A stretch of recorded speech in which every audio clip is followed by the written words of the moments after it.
तर यार मी आता जेवायला गेलो होतो, तिकडे मी बघत होतो भरपूर मुलं मुली आले होते. आणि जिकडे बघा तिकडून धुवा धुवा धुवा धुवा नुसता धुवा नुसता धुवा. मग मी विचार केला भाई हे कोणी कॉलेजचे पोरंपोरी आहे आणि काय काय हे लाईफ झाली आहे की काही अर्धा तास काम केलं चला धुवा धुवा धुवा, 1 तास काही काय दुसरं काही कुठे झोपून उठले किंवा दुसरं जेवण केलं चला धुवा धुवा धुवा. ऑफेन्स नाही काही, समजू शकतो आजकाल टेन्शन नसतं, पण यार लाईफ एन्जॉय करा.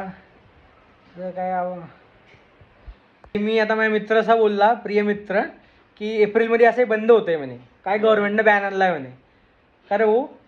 तर मग माझं असं मत आहे, हंबल मत, आताच बंद करून टाका. कसं आहे तेव्हा तेव्हा तेव्हा अचानक तेव्हा जर अचानक बंद करसान त्रास होईल. आता कसं आहे तुम्ही हळूहळू बंद करू शकता. 10चे 5 करा, 5चे 2 करा, 2च्या कधीच गॅप करून टाका. हाच आहे तुमचा एक ऑप्शन.